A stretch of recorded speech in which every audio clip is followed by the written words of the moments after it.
बच्चों, तो pharmaceutical chemistry के एमसीक्यू मल्टीपल चॉइस क्वेश्चन और कुछ फिल इन द ब्लैंक्स और क्या है आंसर इन वन वर्ड इस टाइप के जैसे कि क्वेश्चन पेपर। क्योंकि देखो इस बात पे बिल्कुल भी पैटर्न देखो क्या है कि आपका जो सिलेबस है, मैं पहले भी बता चुका हूं कि आपका सिलेबस बोलता है, क्या बोलता है, आपका सिलेबस बोलता है कि वन वर्ड भी हो सकता है, फिल इन द ब्लैंक्स भी हो सकता है और मल्टीपल चॉइस भी हो सकता है। तो अब सोचोगे कि सारे एमसीक्यू आएंगे या कुछ एमसीक्यू आएंगे, कुछ ऐसे। देखो बनाने वाले का कुछ भी पैटर्न हो सकता है उसके दिमाग में और वो सारे के सारे आंसर इन वन वर्ड कर दे या सारे के सारे फिल इन द ब्लैंक्स कर दे, ठीक है, या वन सेंटेंस कर दे या एमसीक्यू कर दे, कुछ भी हो सकता है। इसलिए अपनी तैयारी पूरी तरह से रखना। क्या है ना, जब कमांडो की ट्रेनिंग कराई जाती है तो वो सारे प्रेडिक्शन किए जाते हैं, उनको हर उस तरह की ट्रेनिंग दी जाती है कि किसी भी तरफ से अटैक करे तो ये डिफेंड कर सके अपने आप को। ठीक उसी तरह से कोशिश मेरी यही है कि हर तरह की प्रैक्टिस करो और अल्टीमेटली देखो थ्योरी पढ़ोगे तो एमसीक्यू अपने आप तैयार हो जाएंगे। एमसीक्यू लगा लो, बिल्कुल ये मत मान के चलना कि एग्जैक्टली आपको बिल्कुल परोसा हुआ मिल जाएगा। इंपॉर्टेंट है, ये घुमा के आते हैं, इन्हीं को घुमा दिया गया। अब घुमा के आते हैं तो कैसे करोगे, जब थ्योरी का पोर्शन पढ़ोगे, इससे रिलेटेड वीडियोस देखोगे तो अच्छे से समझ में आ जाएगा। ठीक है, खैर एमसीक्यू पे आते हैं। हाँ तो देखो आज क्या है, ग्रीन बैकग्राउंड है। कुछ बच्चों ने कहा था व्हाइट बैकग्राउंड में कम समझ में आता है या आंखों पे ज्यादा लगता है, तो कोशिश कीजिए ग्रीन बैकग्राउंड की, तो उन्हीं की वजह से। अदरवाइज ये मत सोचना मैंने ग्रीन बैकग्राउंड अचानक से सडन में कैसे कर दिया। हाँ तो क्वेश्चन क्या है, विच of the following titration will have the equivalence point at the pH more than 8। जब टाइट्रेशन हो रहा है एसिड बेस का, तो ऐसा कौन सा इसमें से कॉम्बिनेशन है कि जिसमें जो इक्विवेलेंट पॉइंट होगा उस टाइट्रेशन का, उसका पीएच 8 से ज्यादा होगा। क्वेश्चन ध्यान से पढ़ो, समझ गए क्वेश्चन। अब इसी क्वेश्चन को जब खुद पढ़ते तो कई बार जो मैंने सिंपल लैंग्वेज में समझा दिया, ऐसा कौन सा इन चारों में कॉम्बिनेशन है जिसका इक्विवेलेंस पॉइंट का जो पीएच है वो 8 से ज्यादा होगा। अब एक माइंडसेट तो ये रखो कि न्यूट्रल 7 होता है, 7 से कम आए तो एसिड होता है और 7 से 14 तक आपका पीएच है, कैसा बेसिक होता है, राइट। ये बोल रहा है 8, इसका मतलब कुछ ना कुछ बेसिक जरूर होगा। अब चूंकि यहां पे जितने कॉम्बिनेशन दिए हैं सारे एसिड बेस के कॉम्बिनेशन दिए हैं, अगर स्ट्रॉन्ग एसिड ले लोगे तभी काम चलने वाला है, सॉरी स्ट्रॉन्ग बेस ले लोगे तभी काम चलने वाला है, क्योंकि एसिड तो ऑलरेडी, अब देखो कॉम्बिनेशन एक एक देख लो। जैसे HCl और NH3 का केस ले लें। HCl क्या बहुत स्ट्रॉन्ग एसिड है, स्ट्रॉन्ग है वीक है, ये कैसे पता लगाओगे, ये पता लगाते हैं आयोनाइजेशन से। जो 100% आयोनाइज हो जाए वो बहुत स्ट्रॉन्ग, जिसका पार्शियल आयोनाइजेशन होता है वो वीक है ना। तो इस तरह से, तो इसका जब पीएच की बात करोगे तो ये आएगा 7 से नीचे। क्यों, क्योंकि स्ट्रॉन्ग एसिड है, जो मजबूत कौन है उसमें से एसिड है। ठीक, अब यहां पे आ जाओ, वीक एसिड और वीक बेस दोनों है। ठीक, तो वीक एसिड और वीक बेस है, तो ना तो बेस होने जा रहा है ना एसिडिक होने जा रहा, बीच का ही रह जाएगा, ऑलमोस्ट न्यूट्रल कह लो। एक तो ये केस हो गया। दूसरा तीसरे केस को देखो, एक स्ट्रॉन्ग एसिड है और स्ट्रॉन्ग बेस। भाई एसिड अपनी तरफ खींचेगा, बेस अपनी तरफ खींचेगा, जब दोनों की ताकत एकदम बराबर है तो वो क्या हो जाएगा, न्यूट्रल हो जाएगा। बात समझे, स्ट्रॉन्ग एसिड स्ट्रॉन्ग बेस, तो ये तो न्यूट्रल हो जाएगा, 8 की तरफ नहीं जाएगा। नेक्स्ट कॉम्बिनेशन देखते हैं। नेक्स्ट कॉम्बिनेशन क्या है, वीक एसिड है और स्ट्रॉन्ग बेस है। अब भाई इसको खींचना है, मान लिया जैसे टग ऑफ वार खेलते हो आप, है रस्सा कसी जिसे बोलते हैं। अब बीच का सेंटर पॉइंट, भाई जैसे सपोज करो एक टीम इधर है एक टीम इधर है, बीच में ये रस्सा है और बीच में ये पॉइंट है। ठीक, इसमें ज्यादा ताकत होगी तो ये अपनी तरफ खींच ले जाएगा, इसमें ताकत होगी तो ये अपनी तरफ खींच ले जाएगा। अब इधर देखो, इधर रखा है आपका एसिटिक एसिड CH3COH। ठीक, इधर है आपका NaOH, ये पहलवान टाइप का ताकतवर है, NaOH, मतलब ये रस्सी अपनी तरफ खींच ले जाएगा। जब अपनी तरफ खींच ले जाएगा मतलब यहां पे जो इक्विवेलेंस पॉइंट है वो बेसिक का होगा, और यहां पे दिया कितना जा रहा है 8। इसका मतलब हमारा जो डी ऑप्शन है ये ऑप्शन सही होगा। आप कहोगे सर इतनी सारी थ्योरी तो हम नहीं लगा पाएंगे। देखो मैं आपको एक अप्रोच बताता हूं, इस तरह से करके आपको क्वेश्चन करने हैं। ठीक, अगर आता है तो बहुत अच्छी बात, नहीं आता तो एक अप्रोच कॉन्सेप्ट जनरेट करो, और ये ऐसा ओवरनाइट नहीं आने वाला, धीरे धीरे प्रैक्टिस करोगे हो जाएगा। मैं हमेशा एक ही बात बोलता हूं कि रॉकेट नहीं लॉन्च कर रहे हम। ये जो रिसर्च जो हम पढ़ रहे हैं, हम तो पढ़ रहे हैं रेडीमेड खाना पकाया हुआ है। अब आप सोचिए जिसने ये टाइट्रेशन करके रिजल्ट निकाला होगा सबसे पहली बार, उसने कितनी मेहनत की होगी। हमें तो उसने जो मेहनत की पका पकाया खाना दे दिया, हमें सिर्फ खाना है। बात समझ गए? नेक्स्ट है question, which of the following is used as an indicator in titration of strong acid और वीक बेस। जब मैंने टाइट्रेशन पढ़ाया था तो एक टेबल बताई थी, ठीक, किसकी, इंडिकेटर्स की, कि कौन से इंडिकेटर्स स्ट्रॉन्ग एसिड, जो कॉम्बिनेशन थे strong acid weak base weak base weak base या वीक एसिड, है ना, तो इनके अलग अलग कॉम्बिनेशन बनाए थे 4 तरह के, उनमें कौन कौन सा, तो कुल मिला के एक कॉम्बिनेशन यहां पे दिया है। स्ट्रॉन्ग एसिड और वीक बेस में कौन सा इंडिकेटर यूज होगा? पहला ऑप्शन है नो इंडिकेटर, कोई इंडिकेटर नहीं यूज होगा। बी ऑप्शन है मिथाइल ऑरेंज, सी है थाइमोल ब्लू, डी है फ्लोरेसेंट। तो जब स्ट्रॉन्ग एसिड और वीक बेस का केस आता है तो हमारा मिथाइल ऑरेंज जो है इस इंडिकेटर का इस्तेमाल करते हैं for detection of end point. ठीक, which of, next question, which of the following used indicator used in the titration of weak acid and weak base। देखो क्या है अब यहाँ पे, वीक एसिड और वीक बेस के केस में कौन सा इंडिकेटर एंड पॉइंट डिटेक्शन के लिए काम आएगा? Phenolphthalein, methyl orange, thymol blue या नो इंडिकेटर? तो जाहिर सी बात है इसमें क्या है, कोई इंडिकेटर का इस्तेमाल नहीं करते। बात समझे? नो, क्यों नहीं करते? ये जब एसिड बेस टाइट्रेशन जो मैंने पढ़ाया है पढ़ोगे तो समझ में आ जाएगा। A difference between strong acid और weak base, ये जो हम बात करते हैं कि ये स्ट्रॉन्ग बेस है, ये स्ट्रॉन्ग एसिड है, ये वीक बेस है या वीक एसिड है, इसका डिफरेंस कैसे करेंगे? क्वेश्चन क्या है, difference between strong and weak base. Strong और वीक बेस का डिफरेंशिएशन कैसे होगा? क्या बेस होता है? प्रेजेंस और एब्सेंस ऑफ हाइड्रोजन आयन या hydroxyl ion, negative and positive pH, complete और पार्शियल आयोनाइजेशन या OH ion donation and electron donor. तो इनमें से कौन सा है? भाई सिंपल सी चीज है, मैंने पहले भी कहा स्ट्रॉन्ग और बेस। स्ट्रॉन्ग होगा तो कंप्लीट आयोनाइज हो जाएगा, वीक होगा तो पार्शियल आयोनाइजेशन होगा। तो आयोनाइजेशन के बेस पे हम स्ट्रॉन्ग और बेस की बात करते हैं, स्ट्रॉन्ग और वीक, यानी हमारा सी ऑप्शन करेक्ट है। ठीक है, नेक्स्ट क्वेश्चन है, boric acid is used as. जो बोरिक एसिड है इसका यूज किस तरह से होता है? यूरिनरी एसिडिफायर, एंटीऑक्सीडेंट, नन या एंटी माइक्रोबियल्स। तो बोरिक एसिड हमारा कैसा है? एंटी माइक्रोबियल्स की तरह इसका इस्तेमाल करते हैं। नेक्स्ट क्वेश्चन है, Bronsted Lowry concept of acid base. Acid base theory है ब्रॉन्स्टेड लोरी, है ना। तो ये क्या बोलती है? इलेक्ट्रॉन डोनर होता है एसिड, या प्रोटॉन डोनर होता है, या प्रोटॉन एक्सेप्टर होता है, या इलेक्ट्रॉन एक्सेप्टर होता है। अब भाई सोचो और सोच के बताओ सही आंसर क्या है। ब्रॉन्स्टेड लोरी में एसिड क्या होता है? तो प्रोटॉन डोनर की थ्योरी जो है ये दी थी ब्रॉन्स्टेड लोरी ने। ठीक, यानी हमारा बी ऑप्शन सही है। एसिड क्या होता है? Proton donor. जो H+ आयन जो दे वो है एसिड, ऐसा बताया था ब्रॉन्स्टेड लोरी ने। ठीक, नेक्स्ट क्वेश्चन है, केमिकली बोरिक एसिड इज। यहां पे क्या फॉर्मूला की बात हो रही है? बोरिक एसिड का फॉर्मूला क्या है? H3BO3, H3PO3, H3PO4, H3BO4। तो भाई क्या है? भाई सिंपल सी चीज है। देखो जब मैंने बोरिक एसिड पढ़ाया है तो कुछ इस तरह से स्ट्रक्चर बनाया था। अब ये क्या है बताओ? इसमें क्या क्या है भाई?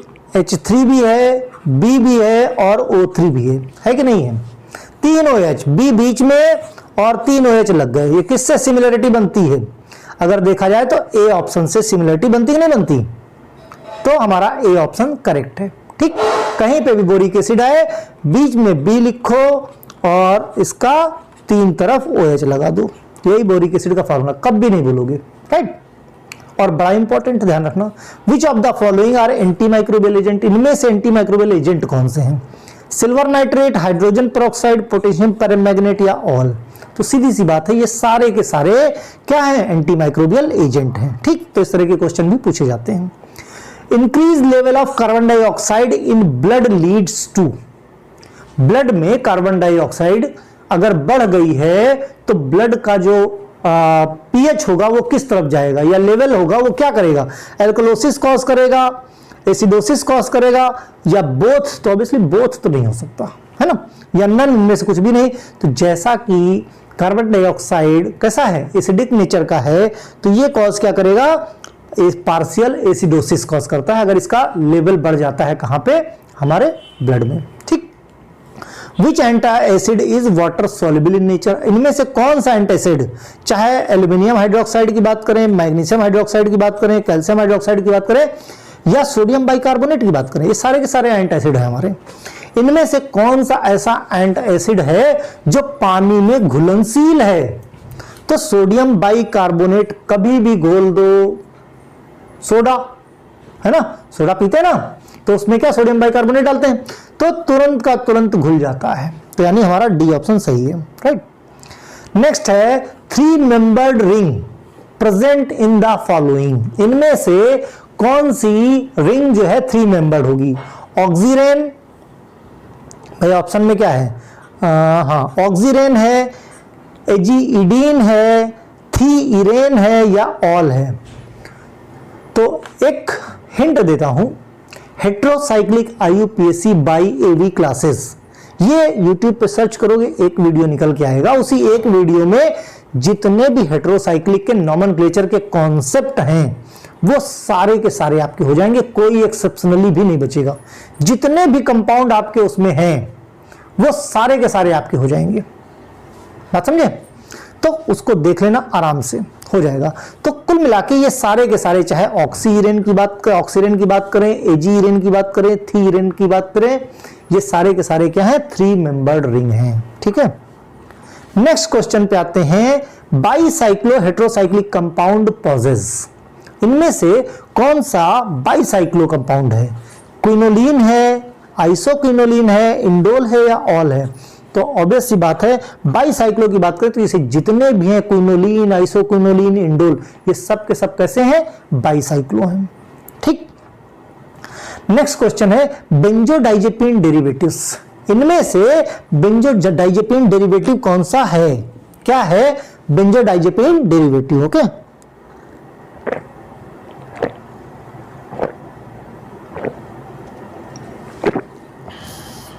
गर्मी बहुत है, फुल्ली हाइड्रेटेड रहिए। जिनके एग्जाम हो रहे हैं उनके लिए भी बहुत गर्मी है, जिनके एग्जाम होने वाले हैं उनके लिए भी बहुत गर्मी है ना। तो सबसे बड़ा टास्क ही अपने आप को बीमारी से बचाना, और शुद्ध पानी पीजिए, बीमारी से अपने आप। पानी अकेला एक ऐसी चीज, आप खाना कम खाइए, बीमार नहीं पड़ोगे। पानी अच्छे से पीते रहो, बस कोई समस्या नहीं होगी, है ना। हर चीज का इलाज पानी है।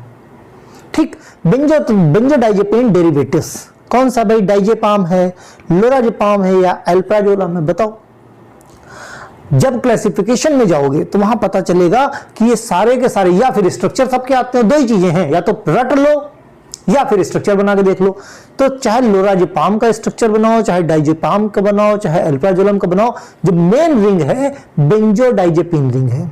एजेपाइन रिंग उसमें मिलेगी, उससे जुड़ी हुई बेंजीन रिंग मिलेगी। ओके, यानी ये सारे के सारे क्या है? Benzodiazepine derivative. ठीक, डी ऑप्शन सही है हमारा। नेक्स्ट है brand name of pralidoxime chloride. Pralidoxime chloride का ब्रांड नेम क्या है? एल्डोपाम, क्लोपाम, नियोपाम, या ऑल? तो यहां पे तो आसान सा है कि दिख रहा है कि भाई ऑल, ये सारे के सारे क्या है? प्रेलिडॉक्सिम क्लोराइड के ब्रांड नेम है। लेकिन एग्जाम में हो सकता है कि इतना आसान ना हो, ये पूछ लिया जाए कि इनमें से कौन सा प्रेलिडॉक्सिम क्लोराइड का ब्रांड नेम नहीं है, और वो भी जोड़ कुछ पाम करके कुछ जोड़ के दे दे, तो ऐसी जगह पे समस्या उत्पन्न हो जाती है ना। तो इन चीजों का ध्यान रखना, ये बारीकियां छोटी छोटी जो एग्जाम में बहुत हेल्प करेंगी। अंडर प्रेशर में आके कभी जवाब मत देना, है ना। Which one thiazide like diuretics, देखो दो चीजें हैं, एक थायाजाइड डेरिवेटिव भी आता है डायूरेटिक्स में, एक थायाजाइड लाइक डेरिवेटिव्स है। तो ये बहुत ध्यान रखना, कंफ्यूज मत हो जाना। जैसे हाइड्रोक्लोरथायाजाइड, ये थायाजाइड डेरिवेटिव है।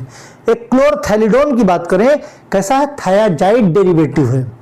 बेंज थायाजाइड की बात करें, थायाजाइड डेरिवेटिव है। लेकिन जिपामाइड की बात करें तो थायाजाइड लाइक डेरिवेटिव है। ठीक, तो डी ऑप्शन सही है हमारा।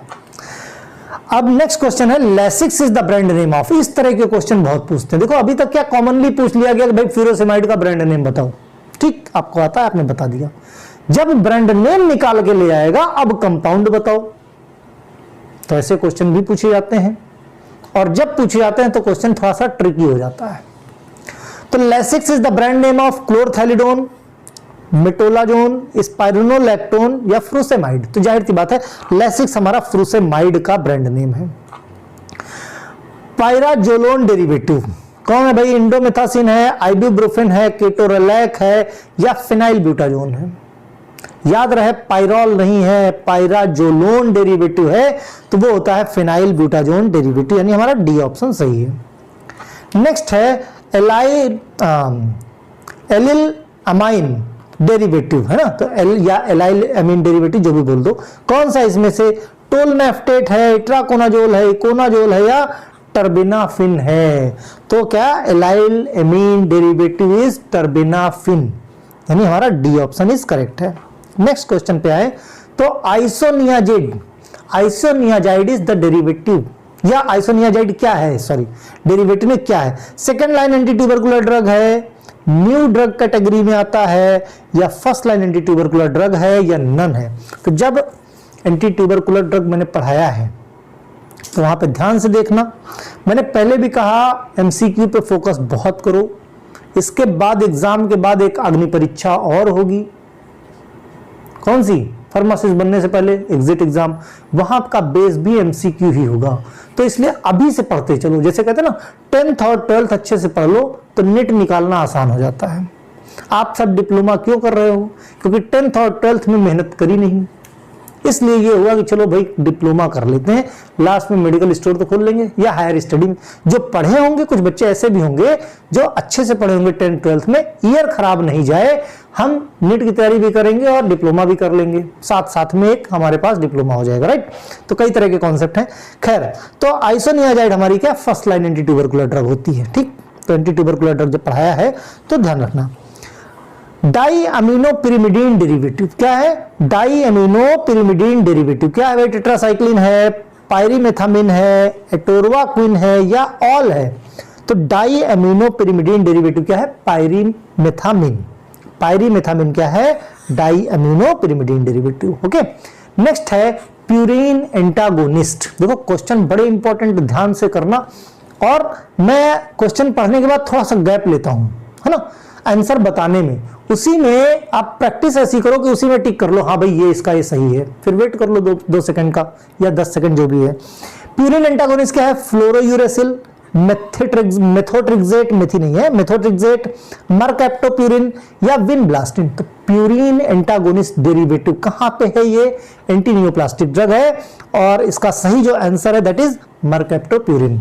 नेक्स्ट क्वेश्चन है एल्काइलेटिंग एजेंट, थियोटेपा, बुसल्फैन, बोथ या नन। तो थियोटेपा और बुसल्फैन ये दोनों की दोनों क्या हैं, एल्काइलेटिंग एजेंट कैटेगरी की एंटी नियोप्लास्टिक ड्रग्स है, यानी हमारा सी ऑप्शन सही होगा, राइट। नेक्स्ट क्वेश्चन है पॉपुलर ब्रांड नेम ऑफ आइब्यूप्रोफेन। आइब्यूप्रोफेन क्या पॉपुलर ब्रांड नेम क्या है भाई, एडविल, आइब्यूलर, मोट्रिन या ऑल। तो ये सारे के सारे क्या है भाई, पॉपुलर ब्रांड नेम है किसके, आइब्यूप्रोफेन के, ठीक। नेक्स्ट क्वेश्चन है Arthrotec is the brand name of. मैंने कहा ना इससे क्वेश्चन जो घुमा के टिपिकली पूछ लेते हैं कि भाई इसका ब्रांड नेम बताओ, तो वहां पे थोड़ी सी समस्या आती है ना। तो आर्थ्रोटेक ब्रांड नेम किसका है भाई? आइबुप्रोफेन है, पायरोक्सिकैम है, डाइक्लोफेनेक है। तो आर्थ्रोटेक इज द ब्रांड नेम किसका है? डाइक्लोफेनेक का, राइट, यानी हमारा डी ऑप्शन सही है। Next, brand name of pioglitazone. ऐसे क्वेश्चन खूब आते हैं, एप्टोस, डाइविस्टा, ड्यूटैक्ट या ऑल। तो पायोग्लिटाजोन के ये सारे के सारे क्या है? ब्रांड नेम है, ठीक। नेक्स्ट क्वेश्चन पे आते हैं, चाहे इसको फिल इन द ब्लैंक्स मान लो या आंसर इन वन वर्ड मान लो। आंसर मैंने लिख रखा ब्रैकेट में, लेकिन ये इमेजिन करके चलो कि आंसर नहीं है, आपको नहीं पता चला। लोकल एनेस्थेटिक कॉज, बीच में गैप है, लॉस ऑफ सेंसेशन। तो आंसर सही क्या होगा?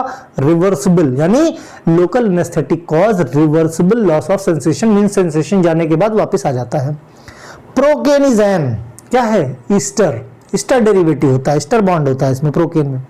IUPAC name of atropine, structure बनाओ और उसका आईयूपीएसी लिखो, ठीक। ऐसे क्वेश्चन आते हैं। Neostigmine is used in the treatment of, neostigmine किसके ट्रीटमेंट में बेसिकली इस्तेमाल होता है? तो आंसर है हमारा myasthenia gravis. Hydrochloric acid is also known as, hydrochloric acid को और किस नाम से जानते हैं? Spirit of salt. चूंकि यहां पे मैंने दो दे दिए हैं, म्यूरेटिक एसिड भी है जानकारी के लिए, लेकिन यहां पे क्या है? सिर्फ एक ही फिल इन द ब्लैंक्स है या आंसर इन वन वर्ड है, तो म्यूरेटिक एसिड या स्पिरिट ऑफ सॉल्ट, दो में से कोई एक आपको लिखना है। नेक्स्ट है dot dot dot means fill in the blanks is an important element required in the formation of haemoglobin. Haemoglobin किसके फॉर्मेशन, मींस कौन सा ऐसा एलिमेंट है जो हीमोग्लोबिन फॉर्मेशन में हेल्प करता है? That is ascorbic. ये क्या है? थोड़ा सा ये जो हीमोग्लोबिन बनने का जो प्रोसीजर है उसको क्या प्रोवोक कर देता है, थोड़ा सा इनहेंस कर देता है, तो ये सपोर्टिंग रोल अदा करता है, ठीक। नेक्स्ट है बेकिंग सोडा इज केमिकली, अभी हम बात कर रहे थे सोडियम बाइकार्बोनेट की, यानी NaHCO3 की। कहां पे बात करी थी? कौन सा ऐसा एंटासिड है जो पानी में घुलनशील है? तो इसको क्या दूसरा नाम क्या है इसका? बेकिंग सोडा भी बोलते हैं। नेक्स्ट क्वेश्चन है sodium fluoride should be stored in container made of.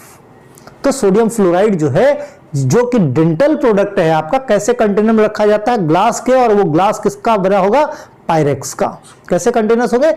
Pyrex के बने होंगे। फिर गैप मींस गैप है, gas is used fire extinguisher. Fire extinguisher में कौन सी गैस का इस्तेमाल करते हैं? तो मेडिसिनल गैस में हमने पढ़ा है कार्बन डाइऑक्साइड को एज ए फायर एक्सटिंग्विशर भी यूज करते हैं। यही एक वजह है कि जब मोमबत्ती जलाओ उसके बाद फूंको तो वो बुझ जाती है। क्यों बुझ जाती है? क्योंकि हम जब एक्सेल करते हैं, जब फूंक मारते हैं, तो उस फूंक में क्या होती है? कार्बन डाइऑक्साइड होती है, जिसकी वजह से जहां पे मोमबत्ती जल रही होती है, जलने के लिए, कंबस्चन के लिए जरूरी होता है ऑक्सीजन। अगर ऑक्सीजन नहीं होगा तो आग नहीं लगेगी। बात समझे? तो जब हम फूंकते हैं तेजी से, धीरे से फूंको तो क्या होगा? कार्बन डाइऑक्साइड तो गई, लेकिन वहां पे फिर भी ऑक्सीजन, जब तक ऑक्सीजन मिलता रहेगा तब तक दिया जलता रहेगा। बात समझे? फिर हम क्या करते हैं? तेजी से फूंकते हैं। उस फूंकने से क्या होगा? जो अगल बगल की ऑक्सीजन है, कार्बन डाइऑक्साइड उसको रिप्लेस कर देती है। वहां पे सब जगह एरिया ऑक्युपाई कर लिया कार्बन डाइऑक्साइड ने, और फिर जो दिया है उसको जलने के लिए ऑक्सीजन नहीं मिल पा रही है, वो अपने आप बुझ जाती है। इसीलिए फूंक मारो तो आग जो है वो बुझ जाती है, राइट। तो ये कॉन्सेप्ट होता है, इसीलिए कार्बन डाइऑक्साइड को फायर एक्सटिंग्विशर की तरह यूज करते हैं। नेक्स्ट क्वेश्चन है अनदर नेम ऑफ रोजिटीन। तो रोजिटीन का दूसरा नाम क्या है? तो फेंटोलामीन जो है, इसके कई सारे डेरिवेटिव्स हैं, उनको क्या बोलते हैं? रोजिटीन। तो ऐसे क्वेश्चन जब आते हैं तो थोड़ा सा क्वेश्चन टफ हो जाता है। तो इस तरह से most important 35 question in green background, है ना, जैसी आपकी इच्छा थी उस तरह से मैंने प्रोवाइड किए। फर्दर क्वेश्चन और आपको इसी तरह से मिलते रहेंगे। पढ़ते रहिए, शेयर कराते रहिए, सब्सक्राइब ज्यादा से ज्यादा कराते रहिए, अगर चाहते हो इसी तरह सब कुछ आपको मिलता रहे। Okay, bye.